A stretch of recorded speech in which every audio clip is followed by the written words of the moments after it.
ভারতকে আমরা লিখিতভাবে আপনারা জানেন লিখিতভাবে আমরা অনুরোধ করেছি যে শেখ হাসিনাকে রেস্ট্রেইন করার জন্য, যাতে করে তিনি এ ধরনের বক্তব্য বিবৃতি না দেন যেটা বাংলাদেশের বিপক্ষে যাচ্ছে।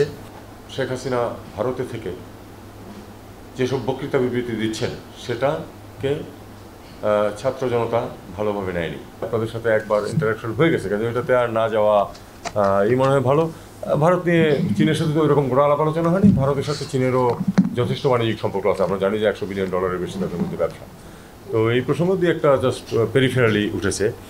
আর ভারতকে আমরা লিখিতভাবে আপনারা জানেন লিখিতভাবে আমরা অনুরোধ করেছি যে শেখ হাসিনাকে রেস্ট্রেইন করার জন্য, যাতে করে তিনি এ ধরনের বক্তব্য বিবৃতি না দেন যেটা বাংলাদেশের বিপক্ষে যাচ্ছে।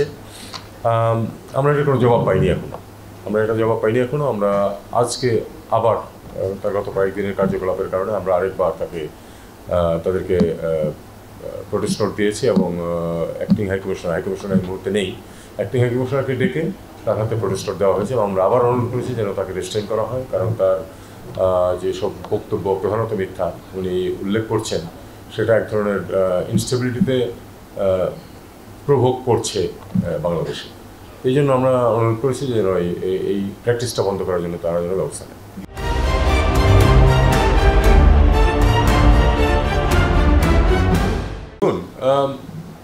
প্রথম কয়েকদিনের একটু আইনশৃঙ্খলা সমস্যার পরে আস্তে আস্তে কিন্তু সব কিছু স্ট্যাবিলাইজ করে আসছিল। এবং আপনারা একটা জিনিস খেয়াল করবেন যে এ ধরনের ঘটনা তো তখনও ঘটতে পারত, ঘটেনি কিন্তু অবস্থানটা হচ্ছে এরকম যে শেখ হাসিনা ভারতে থেকে যেসব বক্তৃতা বিবৃতি দিচ্ছেন সেটাকে ছাত্র জনতা ভালোভাবে নেয়নি এবং তিনি অবিরাম যেহেতু প্রভোগ করতে থেকেছেন, তারই ফলশ্রুতিতে এই ঘটনাটা ঘটছে বলে আমাদের বিশ্বাস। এবং যদি তিনি এই ধরনের ঘটনা থেকে বিরত থাকতেন তাহলে এরকম ঘটনা হয়তো ঘটতো না।